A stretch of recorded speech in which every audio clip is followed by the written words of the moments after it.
What up, everybody? This is Ace. Welcome to another episode of the Ace and His Familia podcast. And now, everybody, let's welcome back my co-host, Famous B. What's up, Famous? Hey guys, how's everybody doing? I want to take this opportunity to thank everybody for their prayers and their love for me. I appreciate it. It's been a long journey, but it's getting better day by day. I'm glad to be back and having the opportunity to do the thing I love, and that's talk pro wrestling. So again, I just want to thank everybody and know that I'm here and I'm ready to talk wrestling. So I'm excited. So thanks everybody for that. I appreciate it.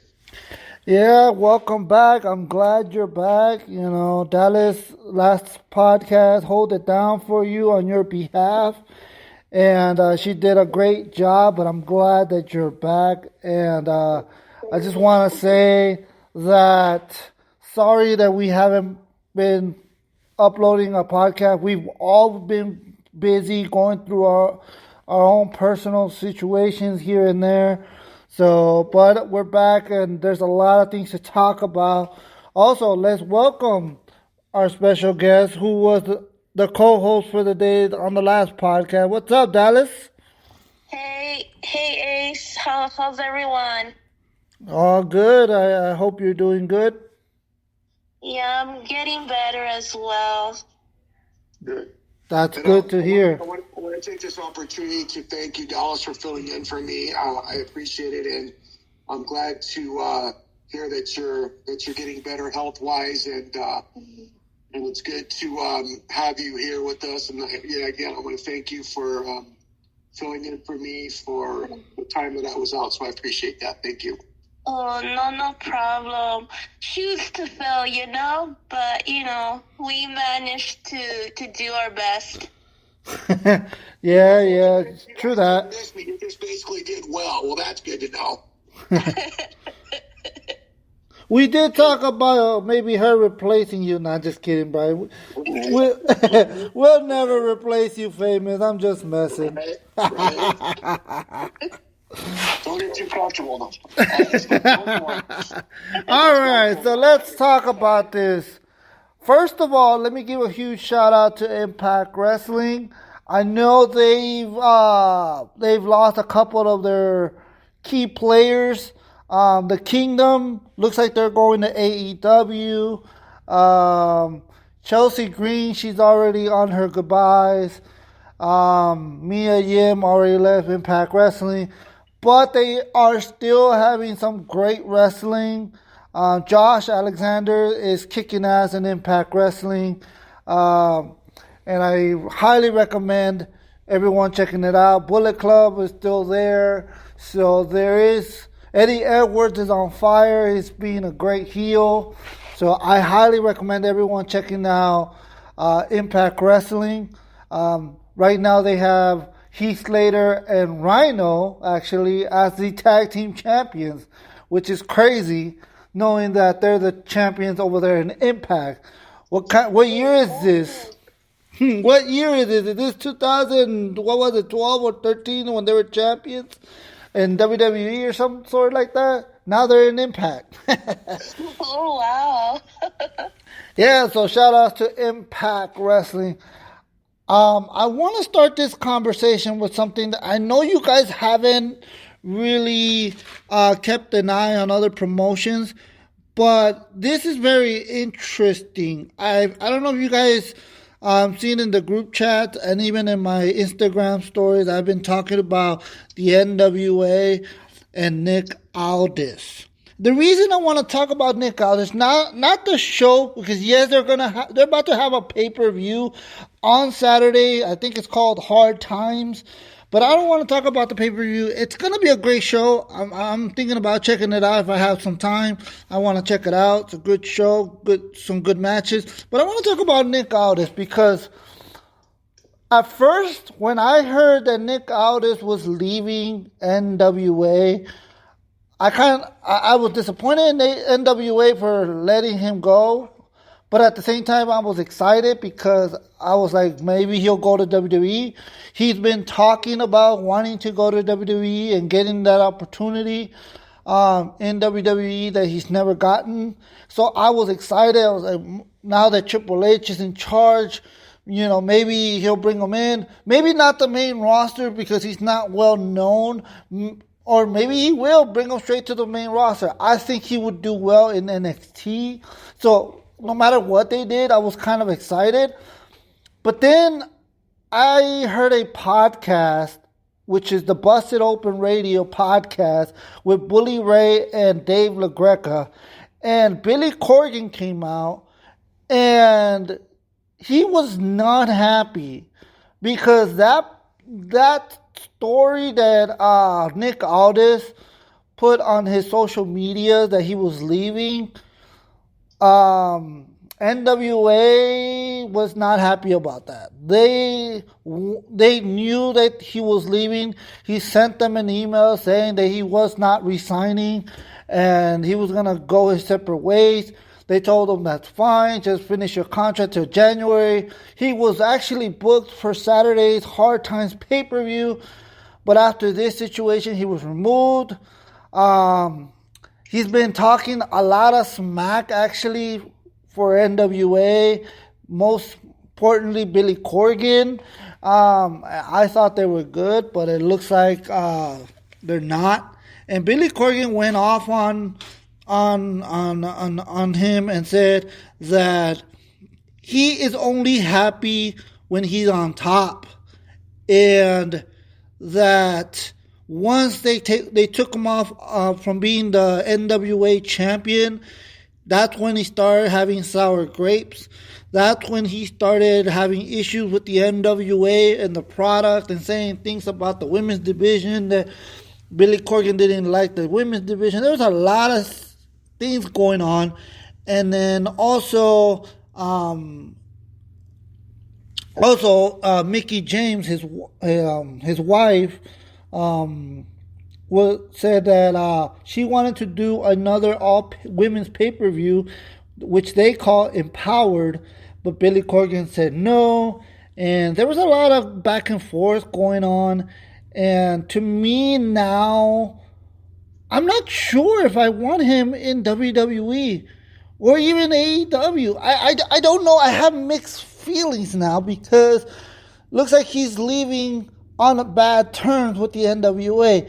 And if he's doing that with the NWA, and I think he did that also with Impact Wrestling before he went to the NWA, when he was Magnus. And now Nick Aldis is doing that to the NWA. What makes me think that he's not going to do it to WWE? And then right now, I don't think it's a good idea for WWE to do any kind of business with anybody that is bringing negativity, in my opinion. That's why when I heard reports about CM Punk maybe wanting to come to WWE, I was like, please no, we don't need that kind of drama in WWE. But I want to get you guys' thoughts. I know you guys probably haven't heard, but now how I'm explaining it, the situation going on, and if you've seen my stories, let me know. But what do you guys think? Do you guys think that Nick Aldis should get a shot at WWE or maybe even AEW? Or do you think what he's doing to the NWA and talking bad about the product, knowing that he's still getting paid, he's still under contract, he was supposed to be in the pay-per-view, but they removed him, and they just told him to stay home, and all this baggage that's going on with the NWA, what is your guys' opinion? And I'm going to start with Famous B, since it's your return. The floor is yours, Famous. Well, I mean, I don't really watch Impact Wrestling, and I really haven't paid attention to that because of me not being able to be on the podcast. But I'm just going to give a little something to that, and it goes like this, basically. I believe if any professional wrestler, whether it's an NWA, WWE or AEW, if you are talking bad about a company that you're still working for and is paying you, I don't think that's a good thing. I don't think that just because you think that it's okay to do that, that someone else is going to allow you to do the same thing in their company. So for me in general, I wouldn't allow it.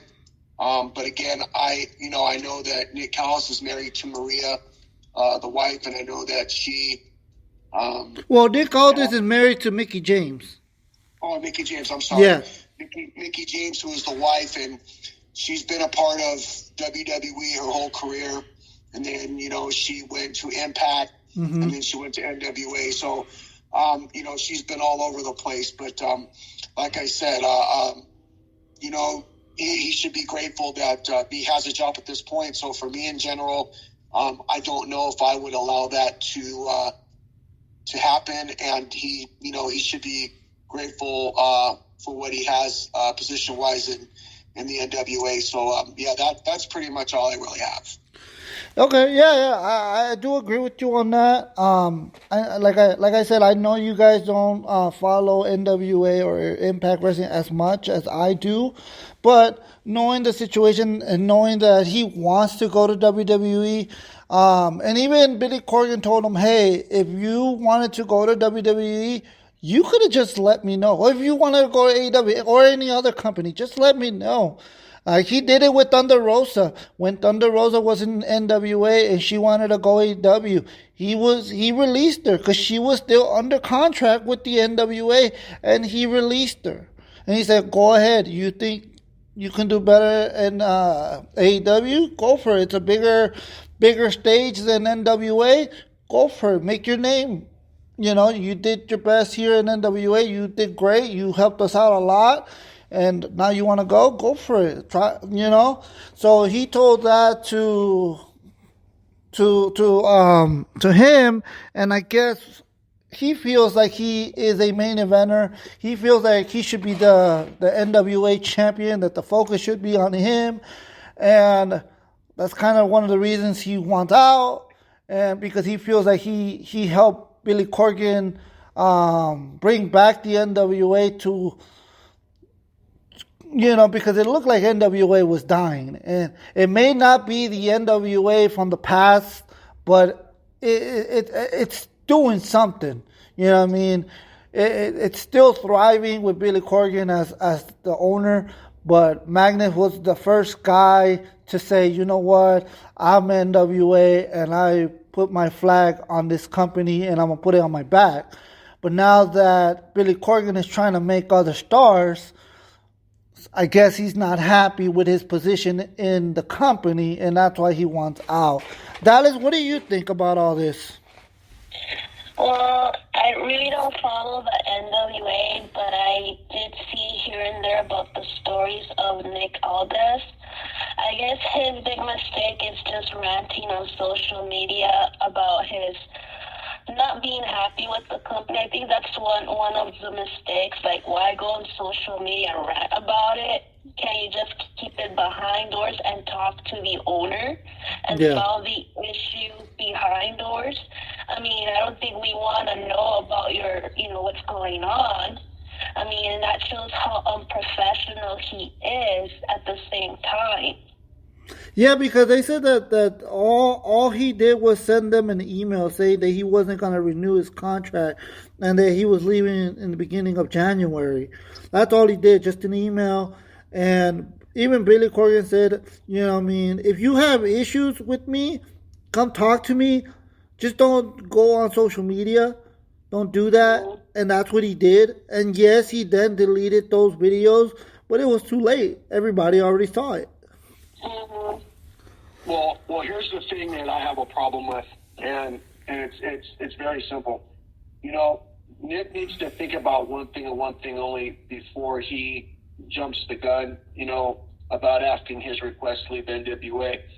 There is absolutely no guarantee that you're promised to, when you go to WWE or AEW, that you're going to get that push that you think you're going to get if you go to those companies. Yeah. What I think he should do is talk to the person in charge of NWA and say, look, is there any way that we can work something out? Because, like I said, there's absolutely no guarantee that you're going to be given that opportunity in WWE or AEW. So I really hope or think that he would reconsider, what he did, and hopefully he can work something out. But he's not guaranteed that. Yeah, because he's not a big star. He people know him if they watch Impact Wrestling or NWA or anything like that. But he's not a big star like someone like a Moxley or a Bryan Danielson or even like a Karrion Kross or a Braun Strowman. You know what I mean? To me, I would, before all this, I was like, I see him maybe in an NXT. I don't see him in the main roster yet. I think he has to earn it. Because, he hasn't really done much. He's done like small shows, like I said, Impact and NWA, but that's about it. Same thing with if he would have gone with AEW. That AEW is a stacked roster. There's so many big time players in that roster, and it's gonna be hard for him to get himself noticed. So I don't think that they would push him in the caliber of a Moxley or a Danielson or even a MJF or anything like that. He's not gonna get that kind of push, and he wants to be a main eventer, and I think he's gonna have to earn it. And like you said, it's not a guarantee. It's not a guarantee. And what if things go wrong wherever you go, whether it's WWE, whether it's NWA, whether it's AEW, or if you go to New Japan or whatever you do. And if you don't do good, and let's say you want to go back to NWA, you already burned that bridge. They're not going to want you back. And then what are you going to do? Just do the indies. So I don't know. I just wanted to get that out because I like Impact Wrestling. I like NWA.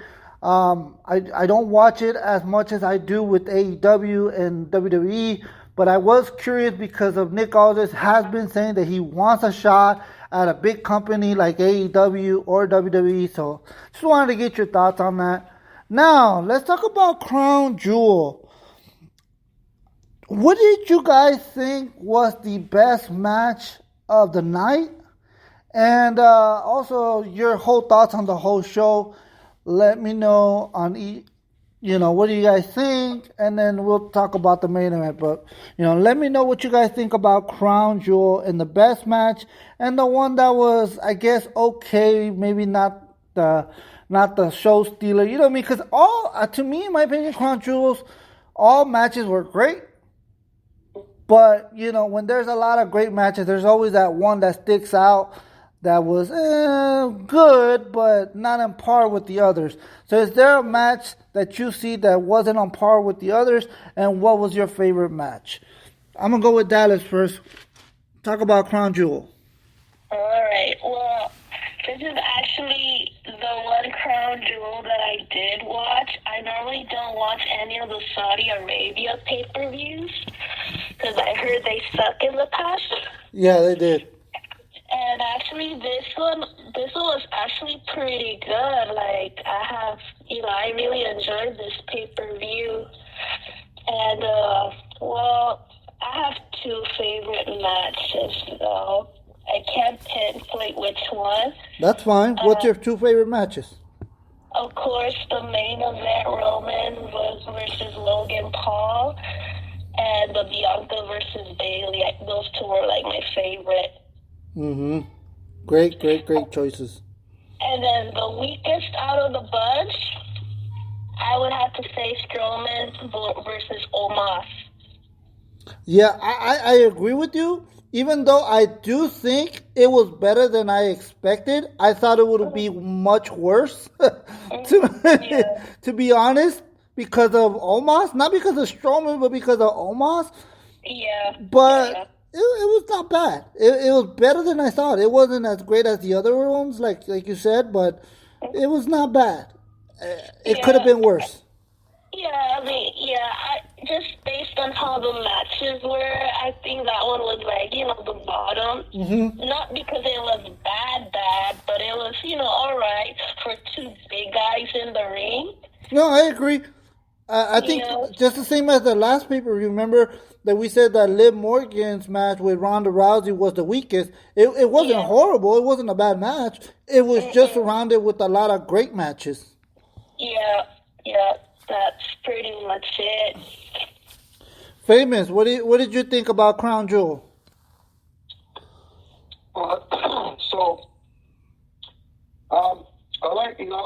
liked Crown Jewel. I think Crown Jewel was interesting. I thought last year's Crown Jewel was actually better than this year's Crown Jewel. Wasn't too hyped on it on this year's Crown Jewel, but the favorite match of the night was definitely the Bianca Belair and Bayley match. I thought it was really good. My least favorite probably was the Brock Lesnar Bobby Lashley match. I thought it was just too much of too many one moves, too many suplex cities, spears, it just, to me, just wasn't what I expected it to be.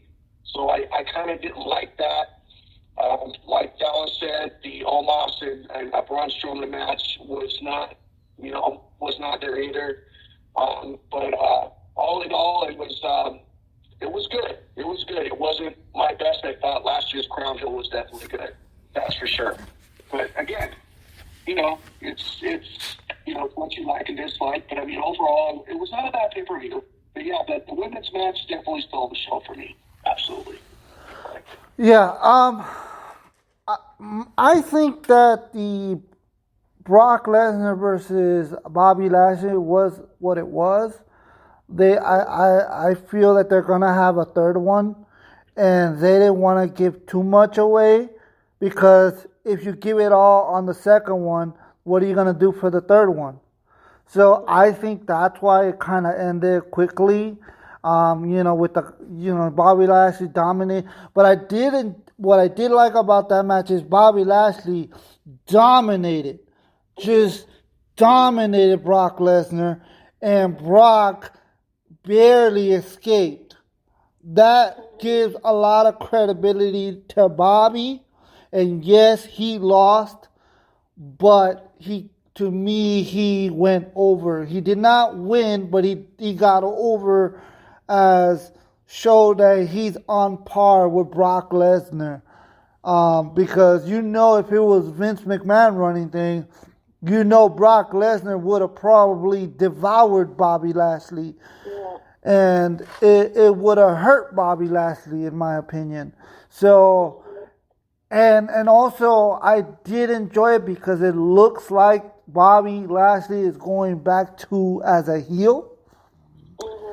Lesnar is a babyface, which is crazy for me, knowing that Lesnar is a babyface and smiling and shaking hands and kissing babies.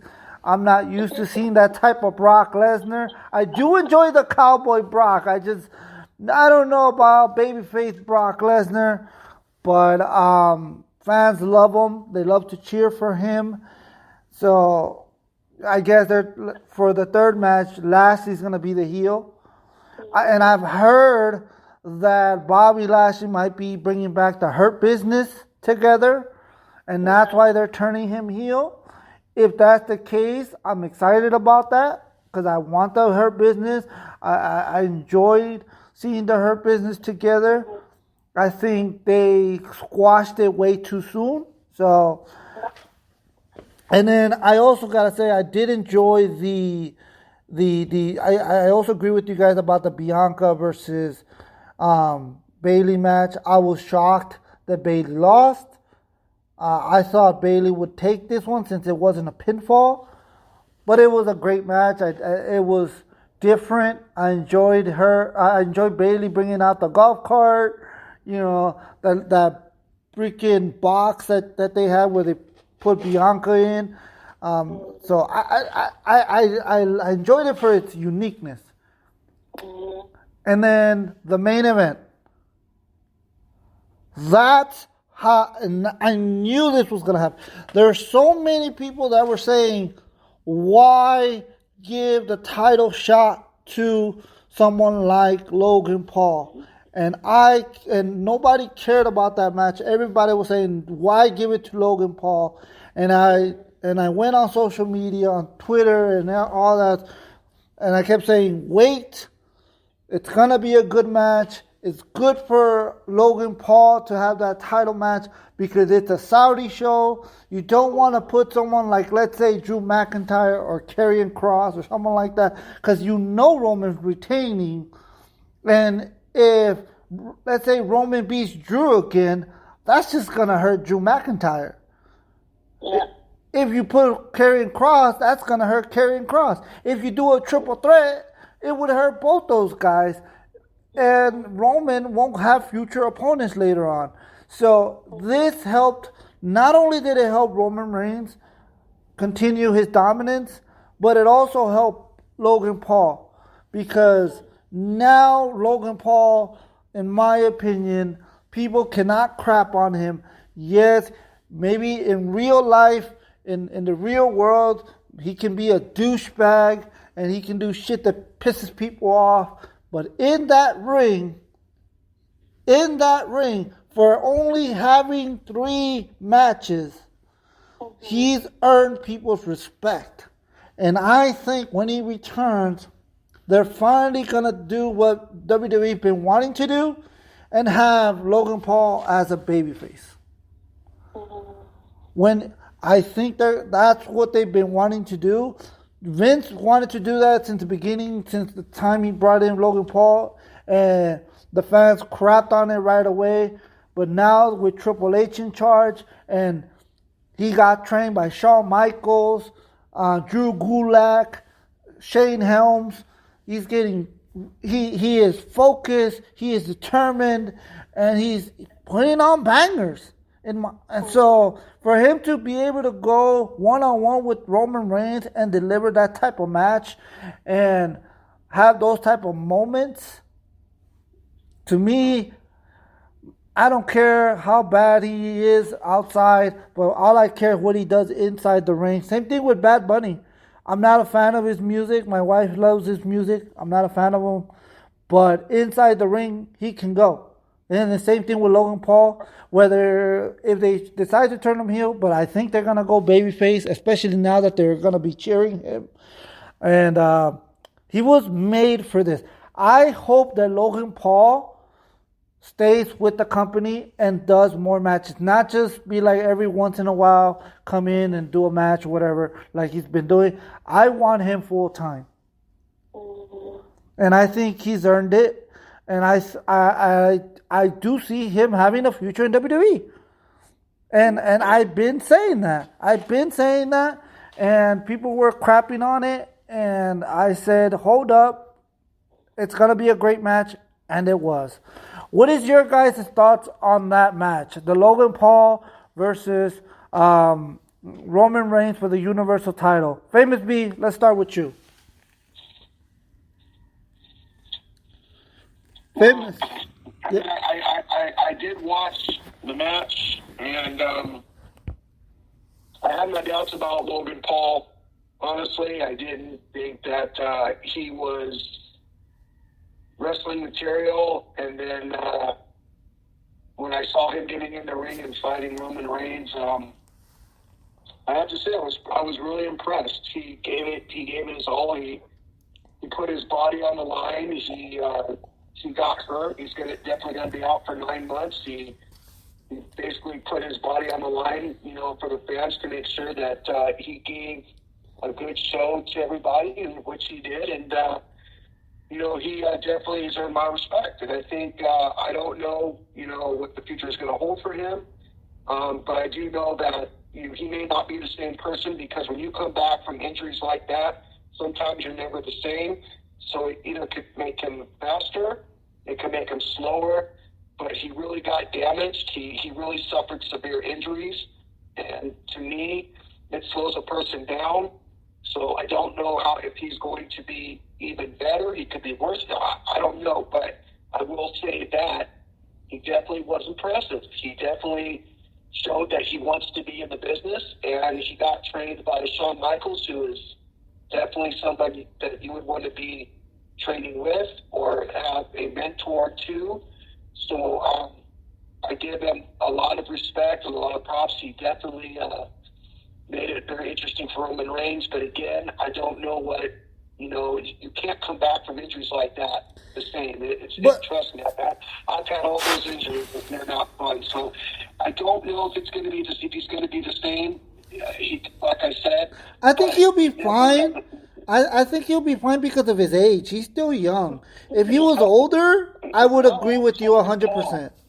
How old is Logan Paul? He's like in his mid-20s. He's very young.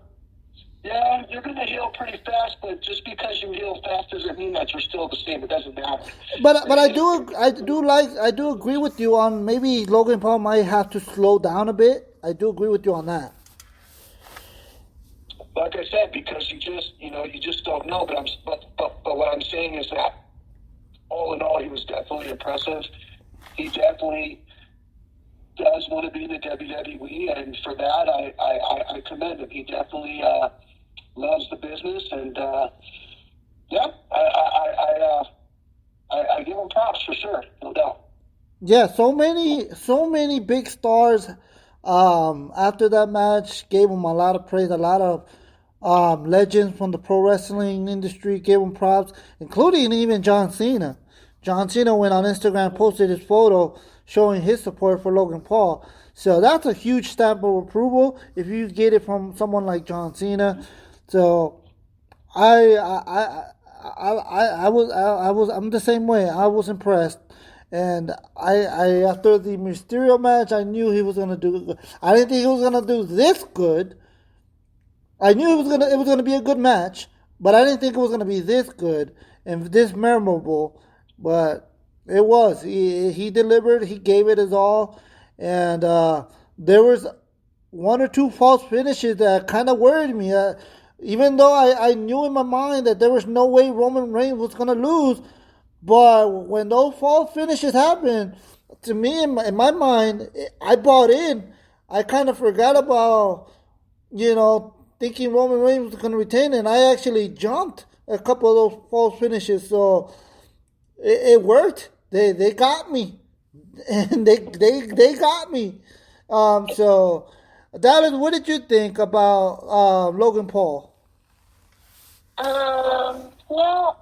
At first, I wasn't a big fan of Logan Paul. I didn't know who he was. But I guess slowly, I think out of the three, this was his best of the best out of the three. Mm-hmm. And it shows how naturally gifted he is, like how quick of a learner he is, too. Like, he gets it. He has something. Mm-hmm. And WWE knows it. So he's just naturally gifted.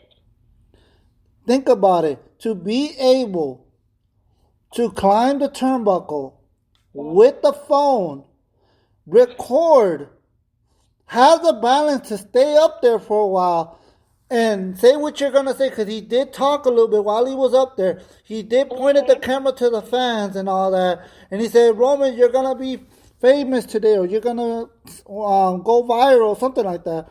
So to do all that, still holding the phone, hitting the frog splash, and being able to stop the camera, doing all that, that's impressive.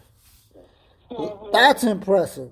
And not bust your ass or missing the spot, and then still being able to continue after getting injured, because that's where he got injured, and he was still able to finish the match. Mm-hmm. That's impressive. So Indeed. And so we'll see. I like I said, I did enjoy it, and I hope we see more Logan Paul. Looks like his brother wants to come in as well, but if he's gonna train like Logan Paul did, I'm all for it. If he's not gonna take it serious like his brother, then he shouldn't even try. So exactly. yes, he shouldn't even try. But we'll see. Once he gets better and he makes his return, we'll see what happens from there on. But great job, Logan Paul. Great job. Now let's jump into Monday Night Raw. And we're going to talk about the segment between the OC and the Judgment Day. At Crown Jewel, the OC again lost to the Judgment Day thanks to Rhea. And then on Monday Night Raw, AJ Styles revealed his backup, saying that he couldn't find anybody to handle the Rhea problem, but someone found him, and it was the return of Mia Yim. And I am excited because I liked her in Impact Wrestling. I do think she has a lot of potential. I liked her when she was in NXT. I was disappointed when they didn't give her an opportunity. I didn't like her character Reckoning from Retribution when they started that, when Vince put her there. I wasn't happy, but I was willing to give it a chance, and it went down the drain from there. But now she's getting a second opportunity, and she's being put up against with greats like Finn Balor, Rhea Ripley, AJ Styles, the club. You know what I mean? You can't get any better than that to be with that type of lineup.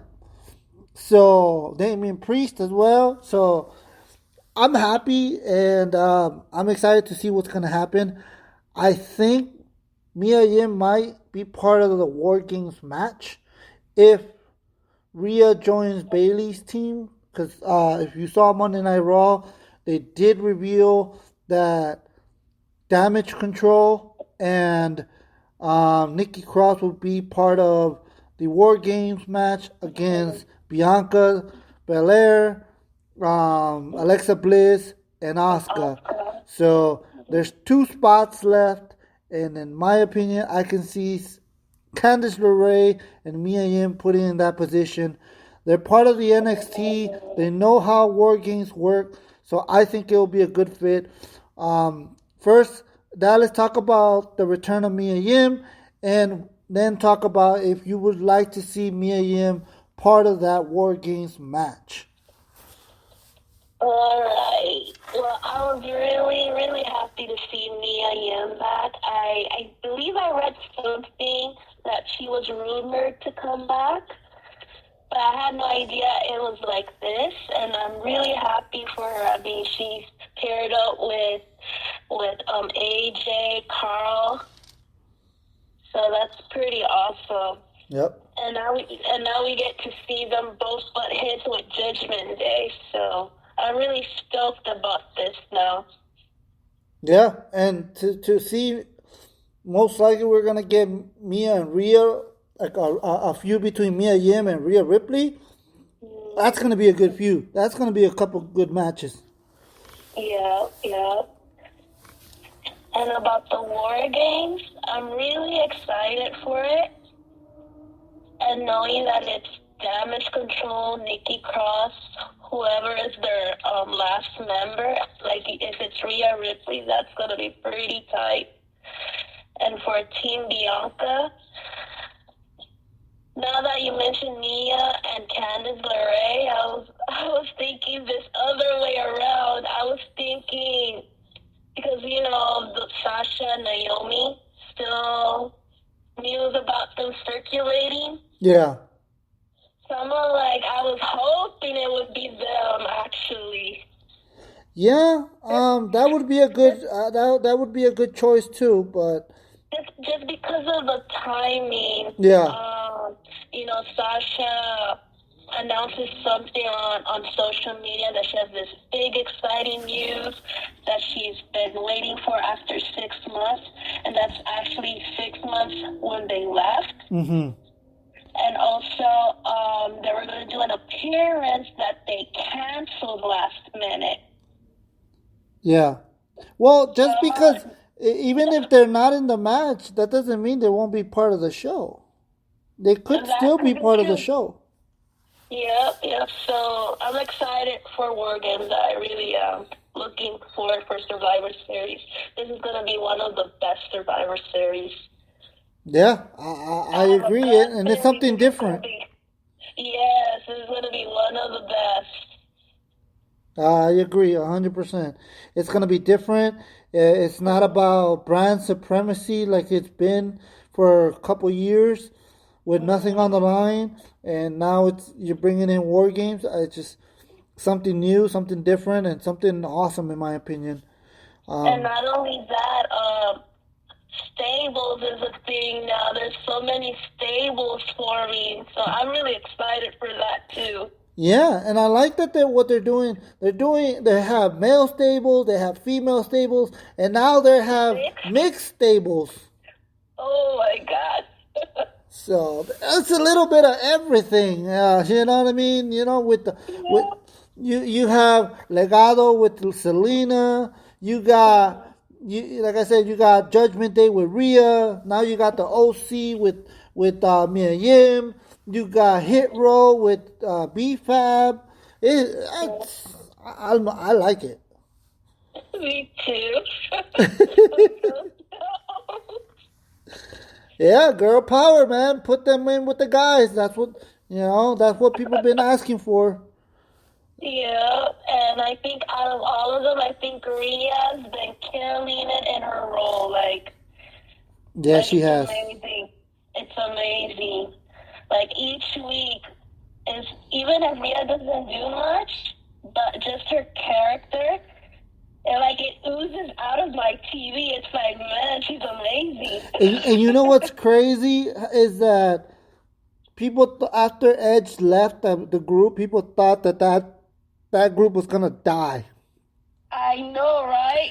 and now it's one of the best things going on Raw.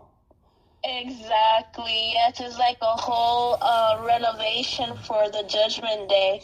I Mhm. mean, this is not the same Judgment Day we saw months ago. Mhm.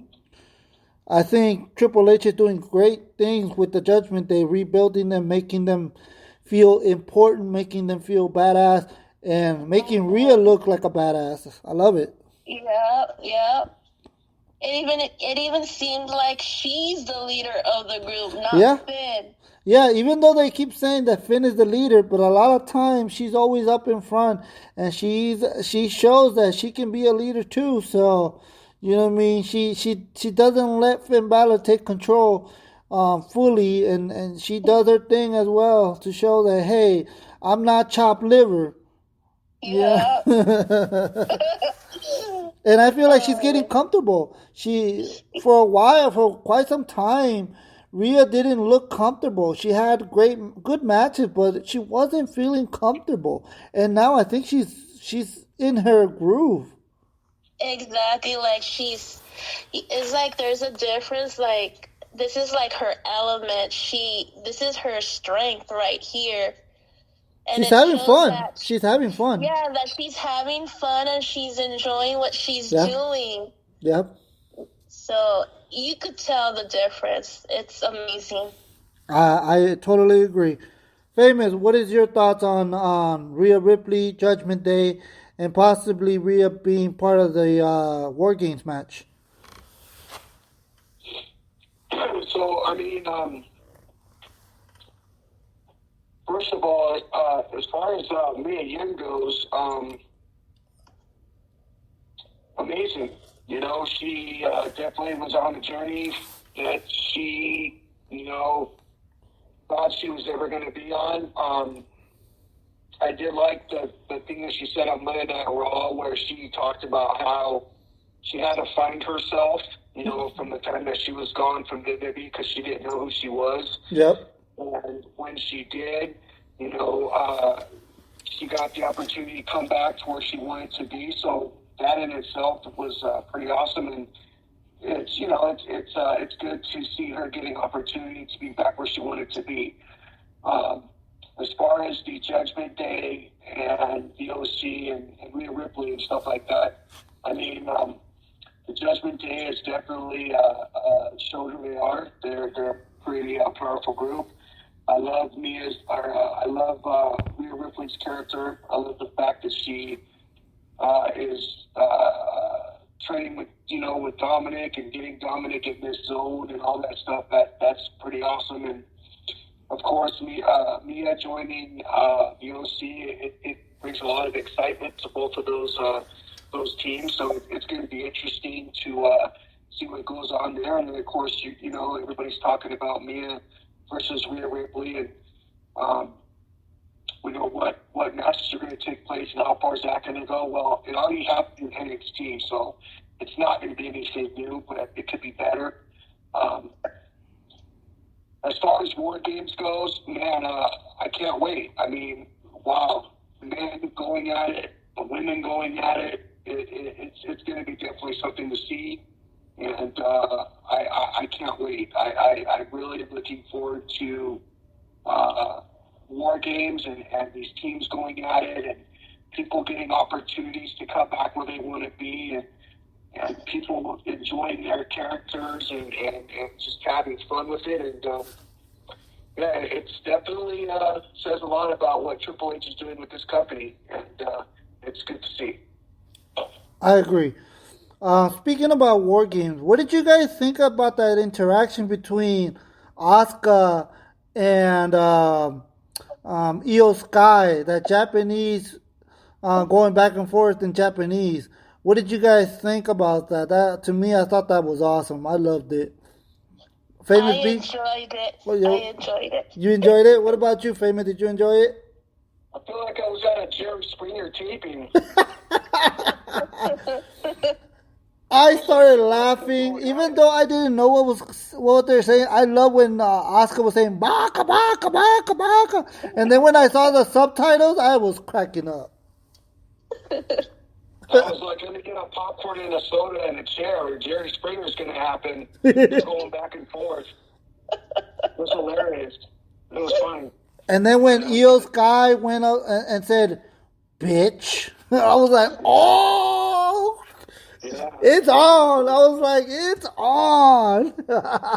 And you know what? I like their interaction between Io and Asuka. Like, they have that chemistry. Like, even if they're talking in Japanese, it's like they're so intense. I want to see a singles match between those two. Oh my god, that would be so awesome. And imagine if one of them had a women's title. That's going to be amazing match. Yeah, I agree. Maybe next year's WrestleMania, maybe one of them can be champion and the other one could be the contender. Either way, I would love to see a one-on-one matchup between Asuka and Io. I think that would steal the show of any pay-per-view. It's like if I picture Asuka versus Io, it just reminds me back of New Japan when Ricochet fought Will Ospreay. I'm like, oh my god, this is awesome. Yep. All right, now let's talk about the main event that I've been wanting to talk about. What everybody's been talking about is what happened at the end of Monday Night Raw. Everybody's talking about it. People are saying that Triple H made a mistake. Why did Triple H bury Austin Theory? Why did he cash in on the U.S. title and fail? It made Theory look like someone who's weak, what this and that. There was so much going on social media after the end of Raw. I want to know, what is your thoughts on what happened to Austin Theory in the main event?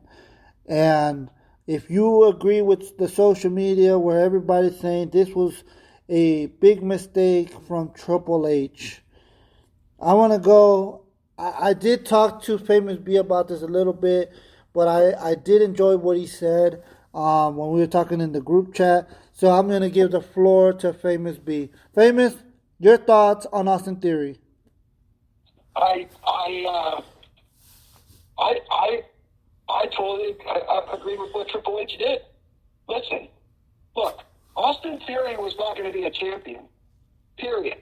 So I'm glad he lost the Money in the Bank briefcase. He wasn't going to go anywhere with it. So I like the fact that Triple H said, hey, now we're going to make the Money in the Bank briefcase optional so that that person who has the briefcase can have an opportunity to fight for a title that they choose. I don't understand why people are ripping Triple H for that. I think it was a great idea. I don't think Austin Theory was going to be a champion. I don't think it was going to make a difference. So why not do what he did? I thought it was great. I love the fact that Bobby Lashley beat the hell out of everybody, because now it shows that he's going to be, like you guys have said earlier, he's going to form his group again, and that's great. And I like to see the aggressive Bobby Lashley. But at the end of the day, look, Austin Theory has a lot of work to do. I'm not discrediting him, but I just don't think that right now he's championship material. You got way too much talent. A lot of people trying to get pushed. And I thought Triple H did an outstanding job with it, and these people need to wake the hell up. Austin Theory wasn't going anywhere. So for him to now not have that briefcase anymore is a good thing. Now he needs to work on what he needs to work on. I'm sure that maybe Triple H in the future will work with Austin Theory, but it's not going to be now. The future's not now. It's going to be later on, and he's going to have to just, work harder. And he is young. It's not like he's already, I understand that. So he still has years in his contract. So I understand that, but for right now, there's nothing for him. So he needs to just, work. I'm sure Triple H, may have something for him later on down the road. But I totally agree with what Triple H did. There's no shame in it. And now I even like the fact that the Money in the Bank briefcase can be used to have an opportunity to go for different titles. I like it. I think it's a great idea. Yeah, because now whoever wins the next briefcase, you never know. Now you never know where he or she's gonna cash it in on.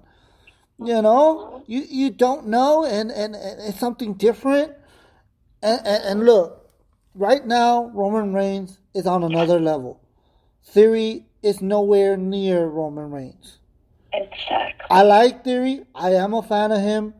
I know, Famous, you're not a big fan of him. He's still young. He still has a lot to learn. I agree with you on that.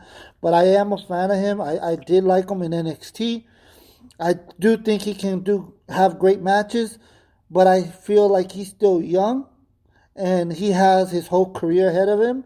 And there's going to be other opportunities. And like I said in the group, and I'll say it here, this, like you said right now, it opens opportunities for the Money in the Bank.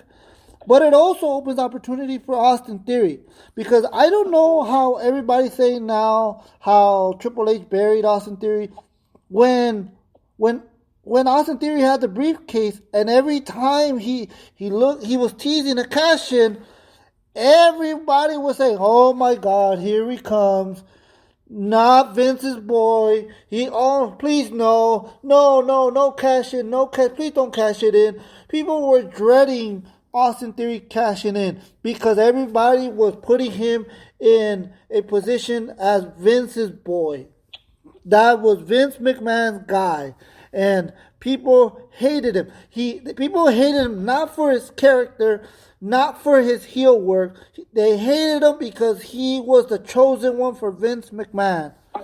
So anything that Vince McMahon touches right now, people hate. So people were hating on that. So Triple H said, you know what?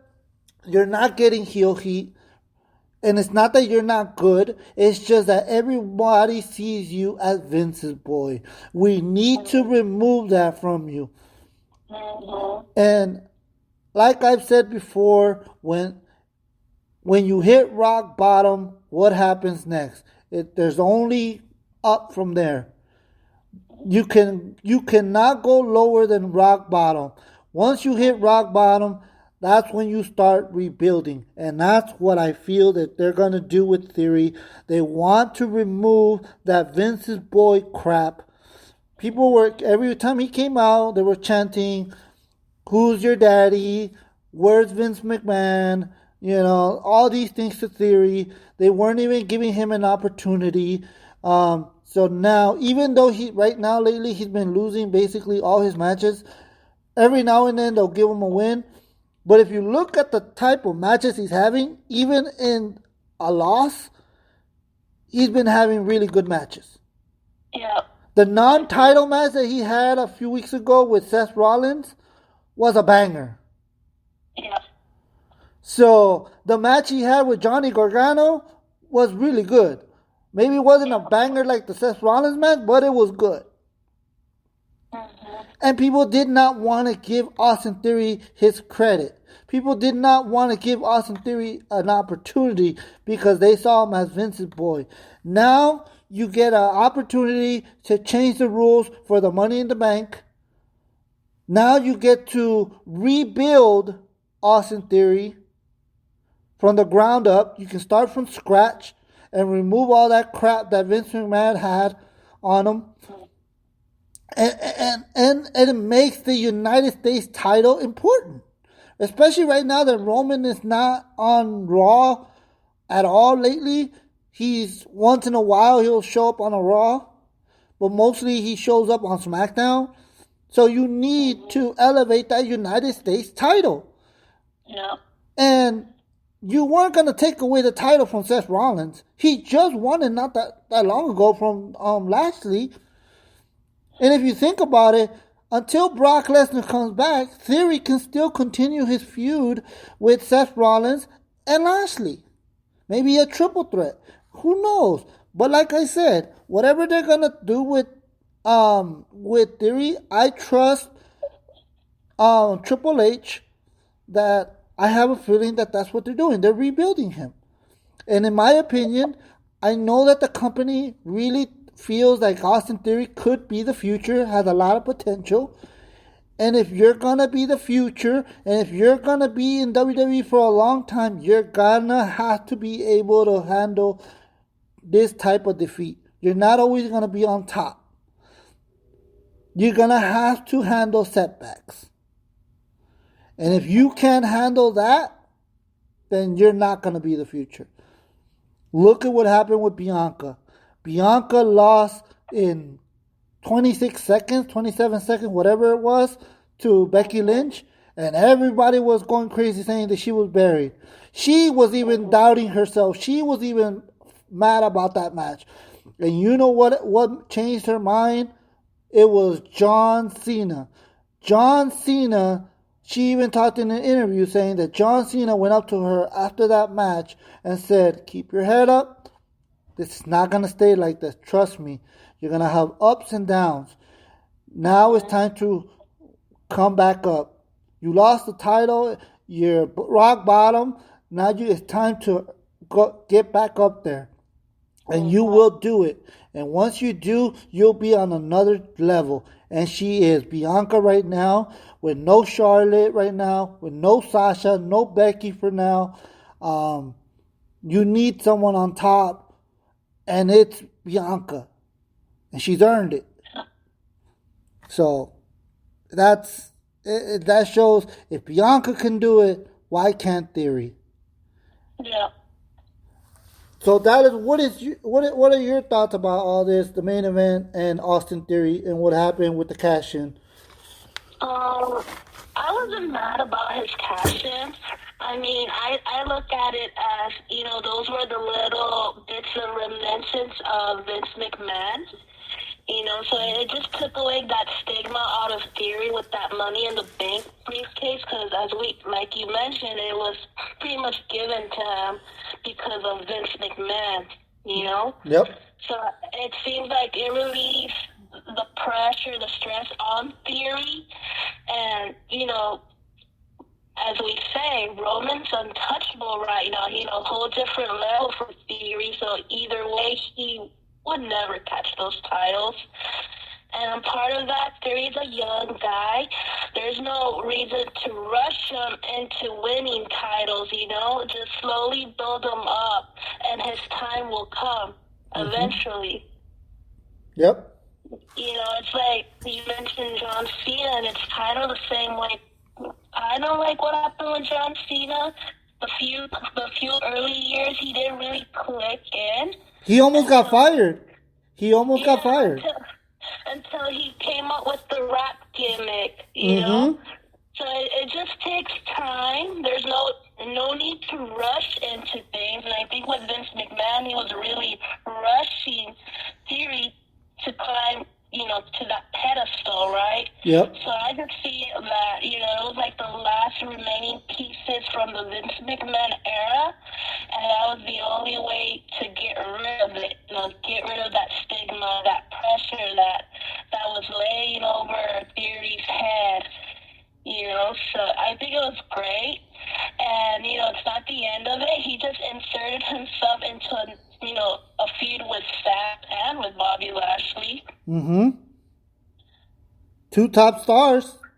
Stars in the WWE. And maybe Ali even comes, because Ali was supposed to face Seth Rollins, so, there's something cooking between them.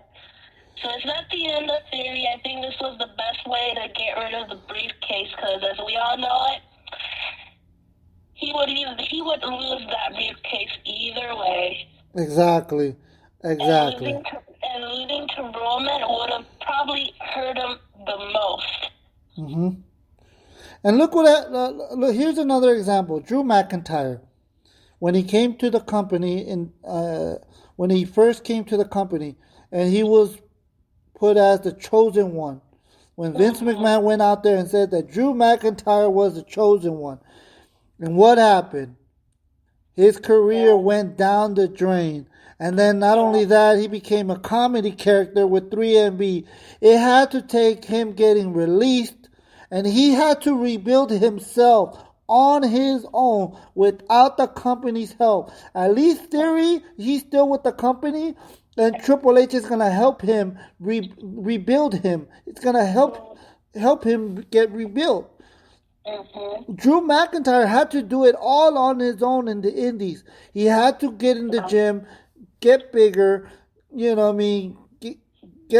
muscled up that he is now, and work his ass off in the indies until he came back to NXT, and then he came back to the WWE. He had to do it all on himself. So not only did he have to try to erase the Chosen One moniker, but he also had to try to erase the 3MB moniker, which was basically a comedy act, a jobber. To try to erase all that and try to become a main eventer. The main eventer that he is now. And he had to rebuild himself on his own. So if Drew McIntyre can do it on his own, I think Theory can do it with the help of Triple H. So I'm gonna have to disagree with Dallas on something, and I just thought about this right now. So you had mentioned that if Austin Theory was to fight Roman Reigns, it would have hurt him. I disagree with that, and here's why. I think if Austin Theory would have fought Roman Reigns for that championship belt, I thought it would have been a great thing, because Austin Theory could now have said, look, I fought the world champ, I lost the match, but now it's going to boost myself to be even more pumped to go after the world championship title and other titles, and to get that experience to have fought Roman Reigns was an honor, and now I'm ready to really take it to the next level. So I don't think it would have buried him. I don't think it would have hurt him. I think it would have made him even more powerful, because you're fighting the champion, and just because you lost to the champion does not mean that you're buried. What it does mean is that it's going to elevate you even higher, to make you work harder, to make you more hungrier for a championship opportunity to win that title and other titles. But you've already won the United States title. You've already accomplished that, but to go after the world title, that in itself says to me that I think it probably would have helped him a lot. Seriously. I think it could have gone either way. It could have helped him, depending on how they would have booked that match between him and Roman. It could have gone either way. If they would have had Roman just squash Theory, I think it would hurt him a little bit. Yeah. If they would have had a competitive match, Theory took Roman Reigns to the limit and still lost. I think that would have helped him as well. I agree with you, Brian, on that. It would help Theory.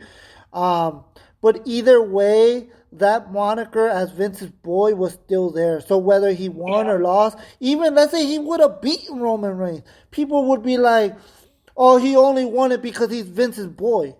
Even though Vince McMahon is not there, they would have been like, that's Vince's boy. He doesn't deserve it. He didn't earn it.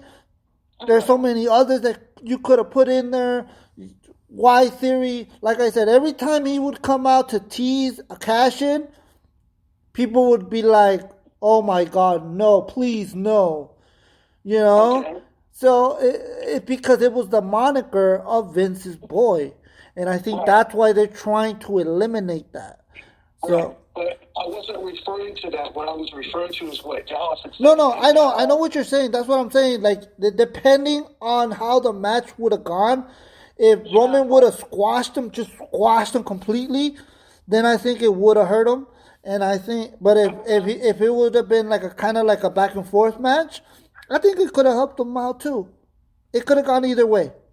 Well, but then now we're going to talk about Logan Paul and Roman Reigns. It could have squashed Logan Paul, but it didn't.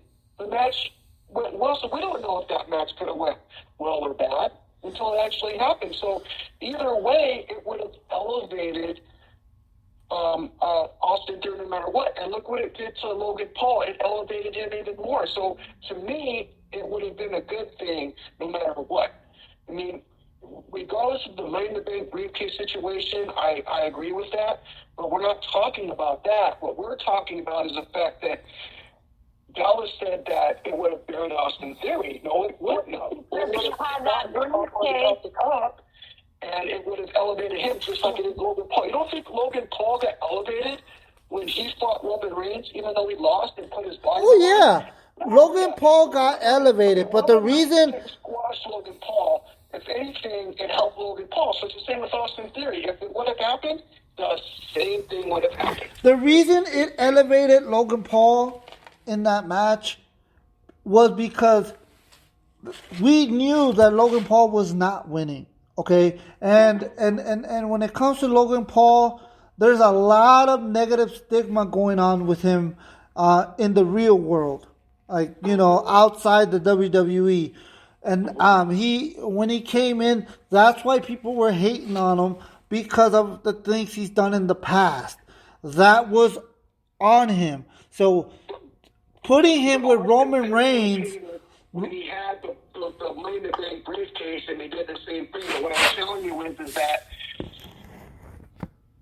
Austin Theory wouldn't have won the match either way. No, yeah. But the fact that he got the opportunity to get to that match would have elevated him just like it elevated Logan Paul. It's the same thing. It wouldn't have mattered.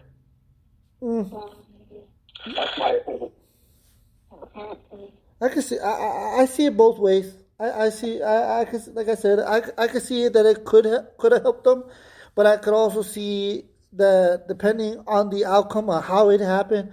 If it was like let's say a 20-minute match, then I think it would have helped them. If it would have been like a 10-minute squash match where Roman Reigns just beat the living hell out of Theory, then I don't think that would have helped them. So it's hard to tell. It's hard to tell with Theory because, like I said, of that moniker. Even if he would have had a great match, people are still gonna boo Theory because of that. Yeah. So at least with Logan Paul, he was able to show and pay his dues and say, you know what? I'm not just here for the paycheck. I'm not here just because I'm a celebrity. Yes, I'm a celebrity here, outside, but I actually want to take this seriously, and I want to earn everybody's respect. So I think that's why they put Logan Paul, and it's to me it's different between him and Theory because Logan Paul is a really great athlete, and his name value is bigger than Theory. Theory, like I said, he's young. He could be the future, but that's the future. That's not now. he's not at the level of Logan Paul. I'm sorry, he's not. Yeah. No, too different. Very different. Like him or not, Logan Paul, his name matters. Yeah. People know who he is, whether they like him or hate him, whether they talk bad about him or not. People know who Logan Paul is. Look, they went to a different country. They went to Saudi Arabia. And I was hearing Logan Paul chants. Even in the press conference, I was hearing Logan Paul chants. Yeah, that did happen. So,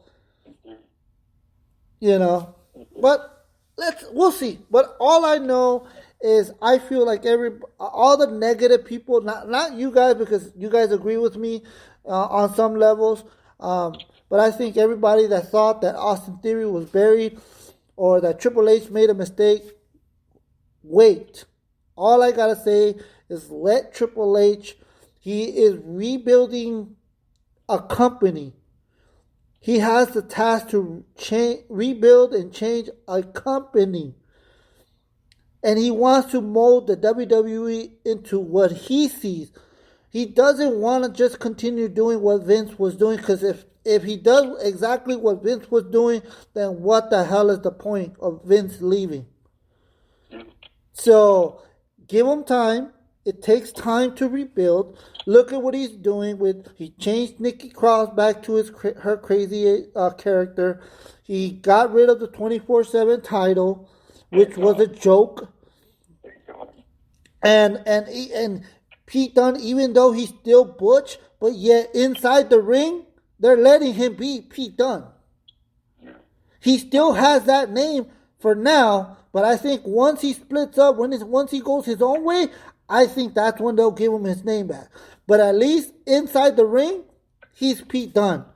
And when Vince was there, he was not Pete Dunne. No. Not even in the ring. They were not allowing him to be Pete Dunne. So Triple H has done a lot of great things. Just give it time. Let Triple H, he knows what he's doing. Let him rebuild Austin Theory.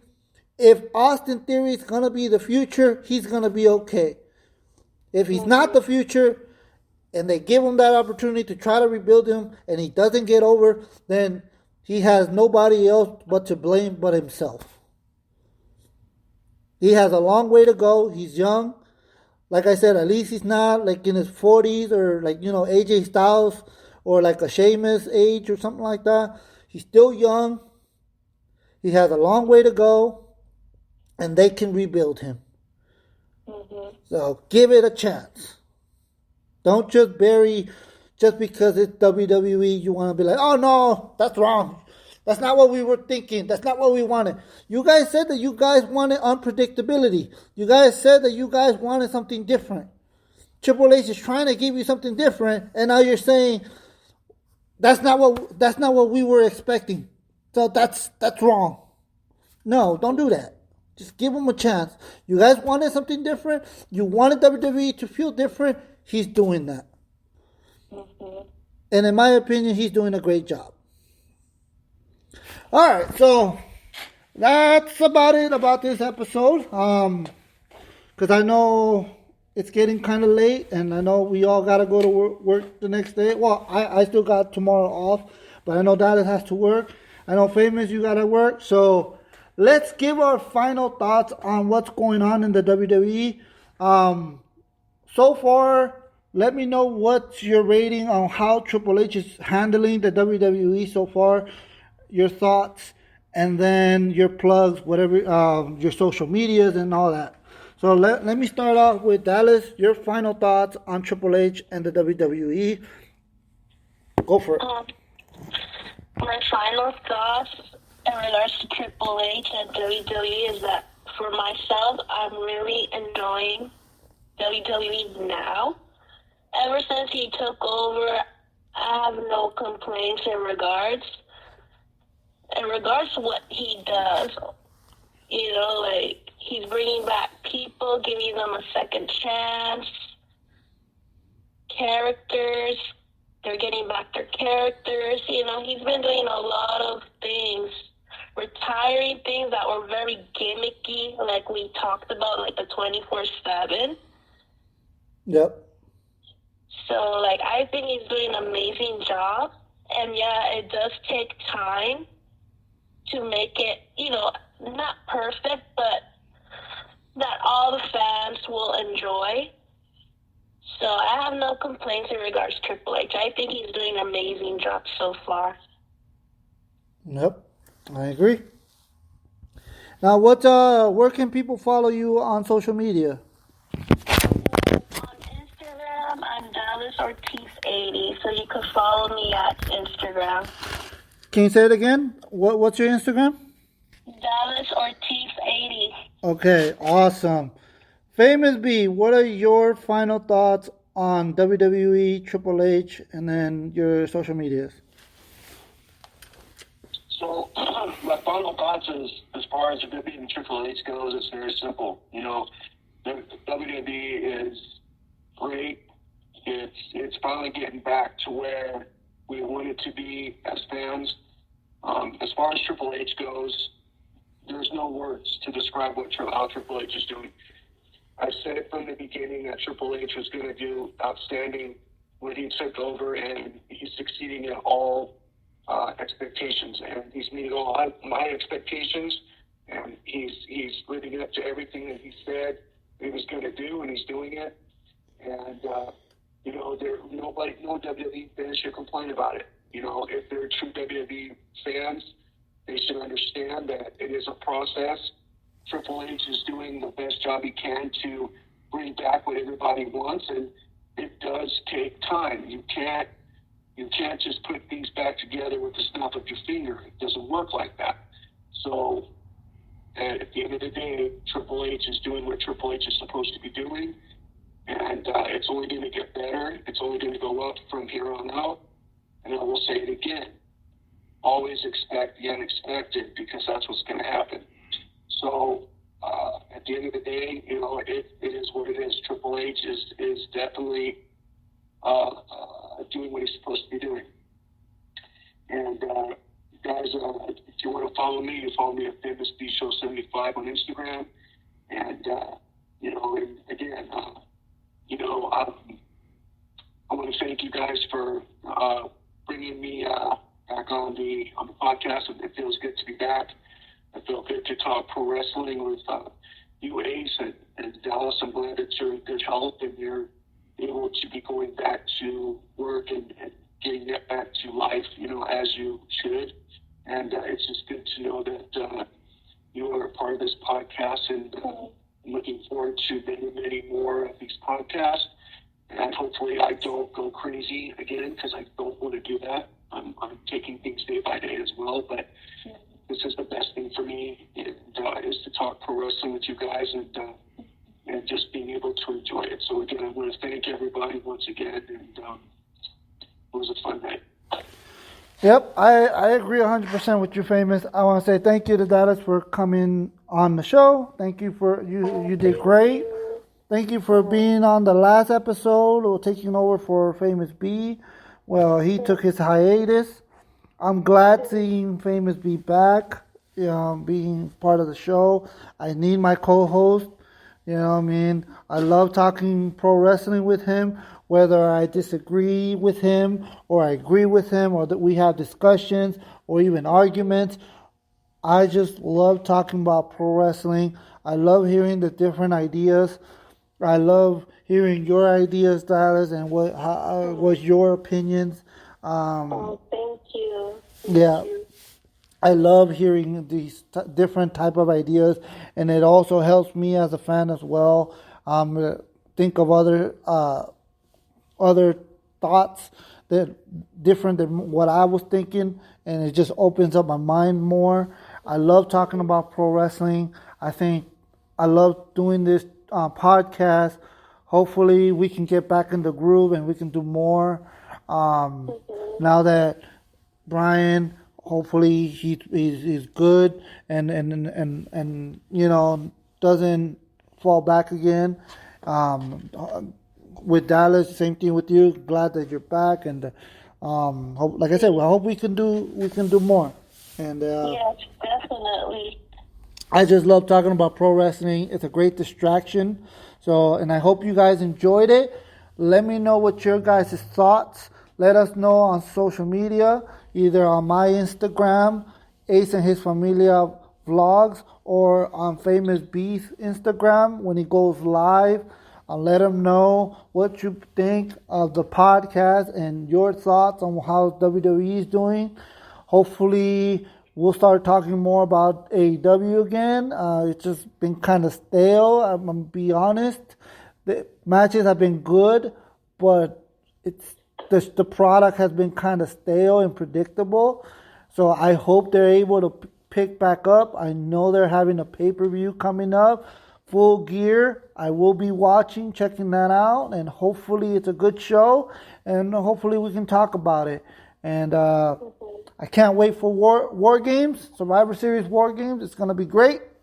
And I hope you guys enjoyed this podcast. Please, whether you're listening to this podcast on YouTube or you're listening to on Spotify, please give it a like, share it, follow, all that good stuff.